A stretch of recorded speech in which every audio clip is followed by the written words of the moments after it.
할렐루야. 주님의 은혜가 오늘도 여러분 삶 가운데 가득하시기를 주의 이름으로 축원을 드립니다. 자, 이제 마가복음 13장 넘어오면서 마지막 때에 대한 이야기입니다. 지금부터 얼마가 지난 후 주님이 다시 오시기 전에 그 직전 얼마 전 상황을 이야기하는 게 아니라 주님 오시고 난 다음에 주님 다시 오실 때까지의 그 전체적인 시간을 통틀어 마지막 때 종말의 때라고 이야기를 합니다. 자, 오늘 말씀은요, 그 마지막 때에 있게 될 일들과 그 마지막 때에 있게 될 일에 대한 성도의 대처법입니다. 대응법이고요, 자세에 대한 이야기입니다. 그러니까 지금 현재 마지막 때를 살아가고 있는 우리에게 주시는 지침입니다. 요 말씀. 그래서 마지막 때에 대한 의미들을 우리는 이미 이제 지난 주간을 통해서 다니엘서라든지 말라기서라든지 또 오늘 특별히 말라기서 이야기가 인용이 돼요. 다니엘서 이야기가 인용이 됩니다. 그래서 다니엘, 말라기, 지금 마가복음 13장에 넘어오면서 마지막 때에 대한 이야기들을 다시 한번 거듭 강조를 하고 계십니다. 왜냐하면 주님이 돌아가시는 때가 마지막 때가 아니거든요. 주님이 다시 오시는 그때를 다 통틀어서 초림 때부터 재림 때까지를 통틀어서 마지막 때라고 하니까 그 마지막 때에 있게 될 현상들과 그것에 대해서 우리가 어떤 태도를 취해야 되는지 오늘을 살아가는 우리에게 주시는 말씀이에요. 그때 언젠가 그런 일이 일어날 때에만 해당하는 얘기가 아닌 우리에게도 오늘날 민족의 모든 교회들과 성도들에게 다 해당되는 얘기입니다. 마지막 때에 대한 얘기입니다. 자, 분별하라는 거죠. 뭘 분별하느냐? 14절에 마지막 때 이런 현상들 나타난다는 거예요. 지금 우리 가운데 이런 현상들 나타난다는 겁니다. 특별히 오늘 14절부터 23절까지의 말씀의 앞부분은요, 14절 같은 경우는요, 아주 중요한 의미가 이미 우리가 주일날 어제 말씀을 나눈 다윗이 높은 소리로 하나님을 찬양하며 높은 곳에 계시는 그 하나님이 우리의 구원자이신 것을 우리가 인정하며 높은 곳을 바라보며 그 산 꼭대기에 높은 곳에 계시는 하나님이라는 일반적인 그 유대인들의 상황, 상식, 믿음, 생각들을 전제로 하고 있어요. 오늘도 여기 마지막 때에 있어서는 안 되는 일들이 발생될 때에 산으로 도망하라는 이야기가 나와요. 이건 어느 지정된 산이 아니거든요. 그렇다면 이 산은 이스라엘 백성들이 역사적으로 다 공감하고 있는 산이에요. 지명의 산 이름이 아닌 바로 그 의미적인 산을 이야기하는 거예요. 높은 곳이요. 이 땅에서 제일 높은 곳. 그럼 벌써 탁 연결이 되실 거예요.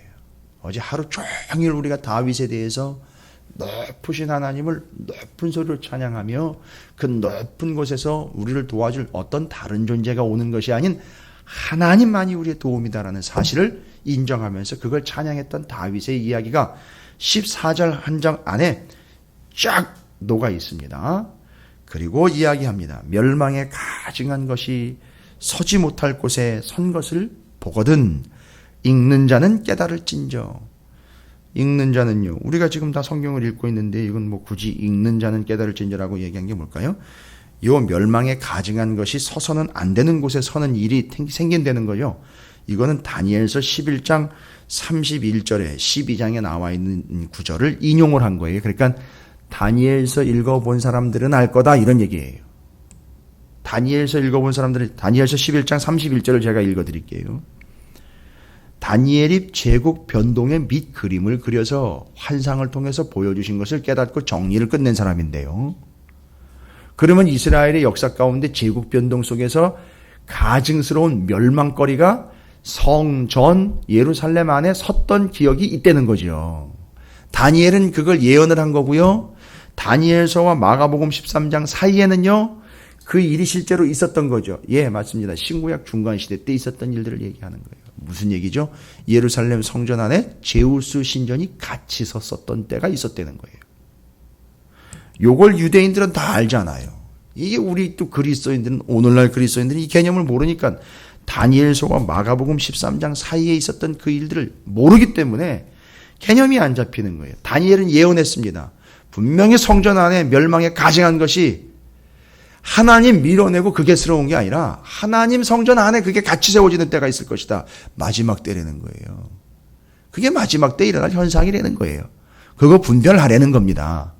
그러니까 다니엘서 11장 31절에 군대는 그의 편에 서서 성소 곧 견고한 곳을 더럽히며 매일 드리는 제사를 폐하며 멸망하게 하는 가증한 것을 세울 것이며, 이게 헬라 제국의 안티오쿠스 에피파네스 4세 이후로 헬라 제국이 이스라엘의 성전 안에다가 제우스 신상 갖다 세우고 돼지 피 뿌리고만 난리 피우는 이런 일들 유대인들이 겪은 거예요. 자, 이게 마지막 때에 일어나는 현상들이라는 겁니다. 뭔 얘기냐? 남의 나라가 쳐들어와 가지고 나를 어렵게 하는 게 아니라, 자, 이게 뭔 얘기일까요? 잘 보십시오.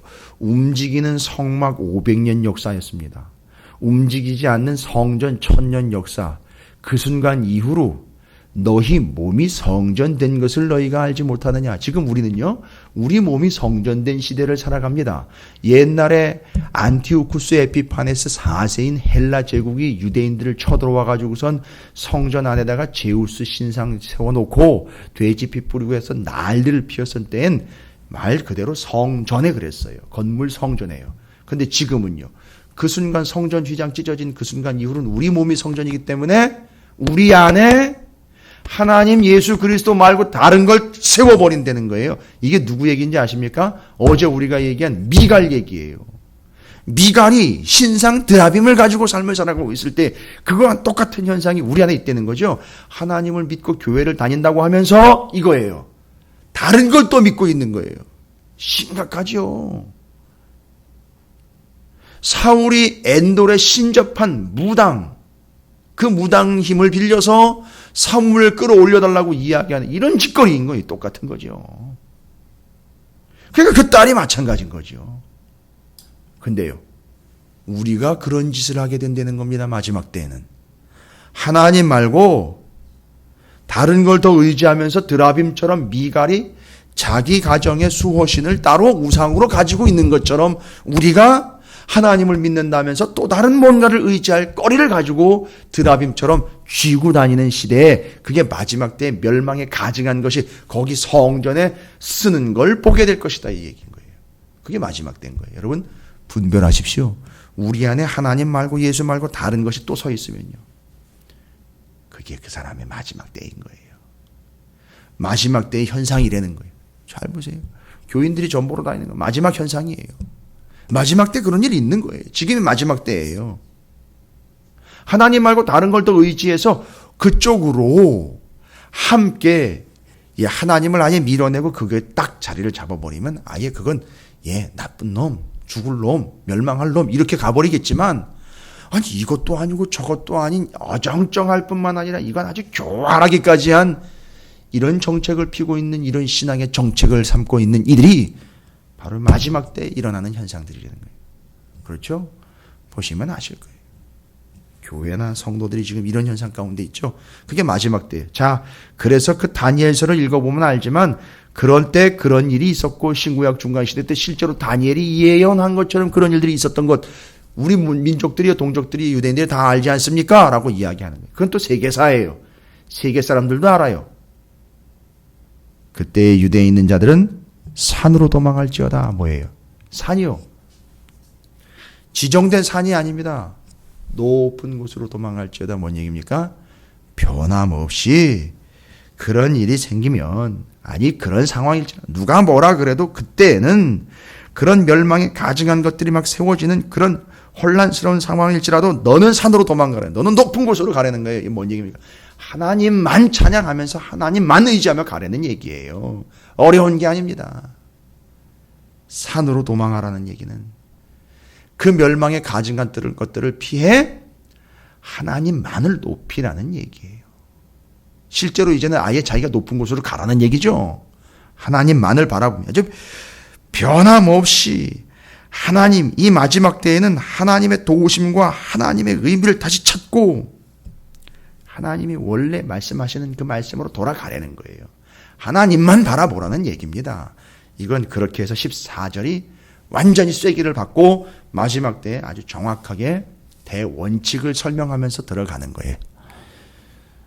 제가 이건 뭐 억지로 맞춘 것도 아니에요.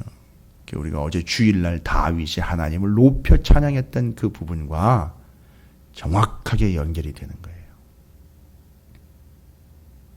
여러분께서 다시 한번 주일날 말씀과 함께 사무엘상 19장 10편 59편의 말씀들에 그 높이 불러 찬양했던 바로 거기가 뭐냐면 요새요 피난처가 되는 것처럼 마지막 때 높은 곳으로 도망가라. 예, 하나님만을 높여서 너만큼은 요새와 피난처에서 구원받는 자가 되어라. 이 얘기하는 거예요. 자, 그러면서 이제 마지막 때의 지침에 대해서 쭉 갑니다. 15, 16절은요. 이거지요. 지붕 위에 있는 자는 내려가지 말고 집에 있는 무엇을 가지러 들어가지도 말며. 여러분 집에 불이 났어요.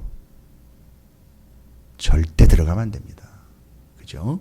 16절에 밭에 있는 자는 겉옷을 가지러 뒤로 돌이키지 말지어다. 15, 16절을 묶어서 얘기할게요. 마지막 때에는 자꾸 옛 것을 돌아보고 자꾸 내름 아쉬운 것들을 찾아가지고 그것들 때문에 돌아보거나 아쉬운 듯 미련을 갖지 말라는 거예요. 지나간 것과 옛 것과 그 세상적인 것에 미련 갖거나 그걸 자꾸 돌아보지 말라는 거예요. 이건 한마디로 말씀드릴게요. 롯의 아내와 같은 행동은 하지 말아라 이거예요. 이 마지막 때에는. 멸망에 가증한 것들에 대한 아쉬움과 미련, 이 세상적인 것에 대한 아쉬움과 미련, 내 자아의 속성에 대한 아쉬움과 미련, 세상이 주는 그런 안락과 쾌락과 위로의 말들에 대한 그 아쉬움과 미련 때문에 롯의 아내처럼 자꾸 돌이켜봐가지고 자꾸 돌아보면서 자꾸 돌아가려고 하지 말아라 이 얘기인 거예요. 그러니까 이제 신앙생활을 해도 변화가 없이 매번 그냥 그때 처음 신앙생활했던 그 수준에서 여전히 맴돌면서 진전이 없는 이유는 요겁니다. 자꾸 돌아보니까요.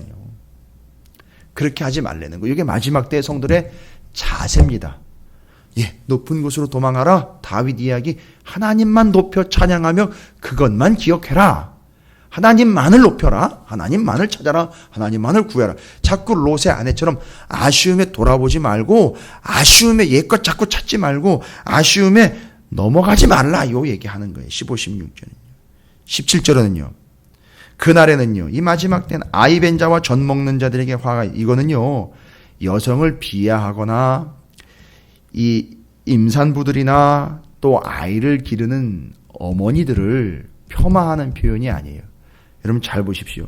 마지막 때에는 자기 구원에 집중을 해야 되거든요. 자기가 구원받는 일에.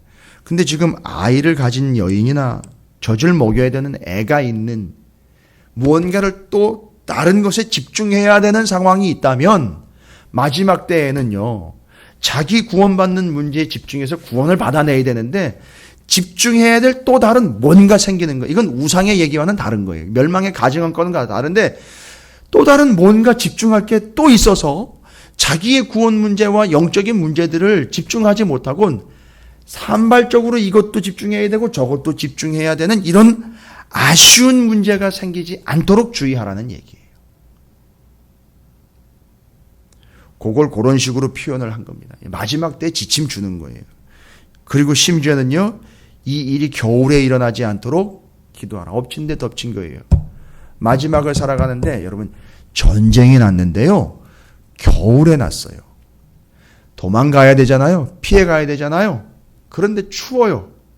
그러니까 너무 힘드니까 움직일 수가 없는 거예요.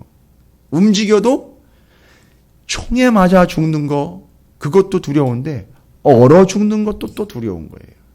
그러니까 이러지도 못하고 저러지도 못하는 너무 진퇴양난의 아주 고민스러운 상황들의 마지막 때를 살아가고 있는 일이 있다는 거예요.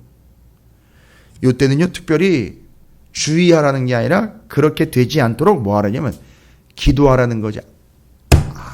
이건 늘 깨어 있으라는 얘기예요. 그래서 이러지도 못하고 저러지도 못하고 우왕좌왕하는 일이 생기지 않도록 요건 깨어 있으라는 얘기예요. 마지막 때는 깨어 있어야 된다는 얘기입니다. 여러분 다시 한번 말씀드립니다. 이게 예수님 오시기 직전 며칠 전에 있을 일 얘기하는 게 아닙니다. 마지막 때를 살아가는 우리에게 주시는 지침입니다. 모양새예요. 19절에 그 날들이 다 뭐가 되는 거예요? 준비가 안 됐고 이거 분별이 안 되면 다 환란의 날이 된다는 거예요. 그러니까 어떤 사람은 마지막 때를 지금 살아가고 있는 사람이 있는데 어떤 사람은요. 1년 365일 환란의 날이에요. 그렇게. 그 다음에 이제 20절은 잠깐만 보류를 하고 21절과 22절에는 그때는요. 마지막 때는요. 미혹하는 자들이 있다는 역시 또 마찬가지. 13장 1절부터 우리 13절까지 했잖아요. 미혹하는 자들. 그러니까 지금 이 상황이 계속 우리를 미혹하는 자들이 계속 존재하고 있다는 얘기예요. 이 마지막 때예요. 그러니까 절대 그 미혹에 넘어가지 말라는 거예요. 여러분, 요거 잘 준비하려면은요. 그래서 잘 분별하려고 하고 거기 환란이나 미혹이나 이런 거에서 넘어가지 않고 마지막 때를 잘 살아가려면은요. 중요한 얘기가 23절에 기록이 되어 있어요. 이 모든 것에 대해서 마지막 때에 대해서 그런 징조에 대해서 어떤 특별한 현상이나 이상한 기후현상이라든지 어떤 자연적인 이런 개념들로 하나님 말씀하신 게 아니고 너희는 삼가라 주의하라. 내가 모든 일을 너희에게 미리 말하였노라. 이미 얘기했다는 거예요. 그럼 하나님 미리 뭘 얘기하신 겁니까? 말씀으로 이미 얘기하신 거예요. 그러니까 우리는 마지막 때에는요. 다른 거 붙잡지 말고 그냥 이 말씀 붙잡다가 말씀대로 오시는 걸 보고요. 말씀대로 이루어지는 것들을 분별하면 되는 것이고요. 말씀에 합당하지 않은 것은 가증스러운 것이라 여기며 세워지지 않도록 걸러내시면 돼요. 그리고 이제 20절을 이야기하는 거예요. 지금 제가 이제 그 마지막 때에 그런 여러 가지 현상들을 얘기 드렸죠. 그러나 걱정하지 않을 것은 뭐냐 하면 만일 주께서 그 날들을 감하지 아니하셨더라면 모든 육체가 구원을 얻지 못할 것이거늘 자기가 택하신 자들을 위하여 그 날들을 감하셨느니라. 예, 하나님이 계획하셔서 구원받게 하시려고 정해진 마지막 때의 기간들이 있을 거 아닙니까? 그런데 이걸 하나님이 원래 계획하신 대로 그냥 처음부터 끝까지 훌로 환란을 당하게 만약에 두면은요. 살아남을 사람 한 사람도 없다는 거예요. 진짜 온이 하나님이 계획하신 대로 그냥 훌로 환란의 날이 이 땅에 탁 임하게 되면은 지금 우리가 마지막 때 살아가고 있는데 이게 환란이 돼가지고 그냥 원래 계획하신 스케줄대로 쭉 가면 어느 누구도 이 세상에 어느 누구도 살아남을 사람이 없다는 거예요. 하나님 원래 계획대로 가면. 그런데 계획을 변경시켰다는 얘기가 아니라 여기는 표현이 중요해요. 하나님이 택하신 자들을 위하여 풀로 가면 다 죽어버리는데 날짜를 어떻게 했다는 거죠? 줄여주셨다는 거예요. 감해주신 거예요. 그 덕에요. 다 사는 게 아니라 택하신 자들은 그것 때문에 산다는 거예요. 그러니까 이건 뭘 얘기하는 겁니까? 고통을 줄여주시겠다. 이게 아니에요. 고통을 줄여주시겠다. 이런 개념이 아니라 원래는 쭉 가면 다 죽고 구원이고 뭐고 싹 그냥 하나님 앞에 그냥 다 멸망받을 존재인데 줄여주시는 바람에 선택된 자들은 구원받았다는 거죠. 요건 다른 거 오해하시면 안 돼요. 하나님한테 줄여달라고 기도하지 마세요. 그건 하나님이 알아서 하시죠. 이건 뭘 얘기한 거냐면 이 성도들이요. 이 백성들 영혼들의 구원은 전적으로 누구한테 달려있느냐면 하나님한테 달려있는 거예요. 느렸다 줄였다 하는 건 하나님 뜻이에요. 근데 느렸다 줄였다 하면서 그 사이에서 구원받는 사람들이 있더라는 거예요. 그 덕에.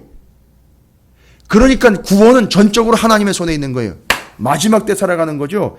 20절 제가 왜 나중 얘기 드리냐면 바로 요게 14절과 직결되는 거예요. 그러니까 멸망에 가증한 것들 쓰는 마지막 때는 느렸다 줄였다 할 수 있고 구원을 주관하고 있는 하나님만 바라보라는 거죠. 하나님에게만 쫓아가라는 거예요. 그러니까 미혹되지 말라는 거죠. 미련두지 말라는 거죠. 돌아가지 말라는 거죠. 그냥 하나님만 바라보며 직행하라는 거죠. 그러면 23절에 이야기합니다. 내가 이미 다 얘기해 준 거야. 이제 나 믿겠지? 신뢰를 가지고 하나님만 딱 믿고 가는 거죠. 마지막 때. 명쾌하죠. 분명한 거예요. 여러분 이게 이제 13장이 계속해서 마지막 때를 살아가는 성도들의 자세에 대해서 아주 오늘은 조금 더 구체적으로 정황 증거들을 대면서 말씀하고 있습니다. 여러분 오늘도 마지막 때의 한 날이에요. 기록된 바대로 그렇게 살아가시기를 주님의 이름으로 축복합니다. 하나님만 바라보시고요. 예, 그렇게 다윗처럼 이름을 높이며 그렇게 구원의 확신을 가지고 하나님이 구원의 주권을 가지고 있으니 하나님만 바라보면서 오늘도 가게 되시기를 주님의 이름으로 축복합니다.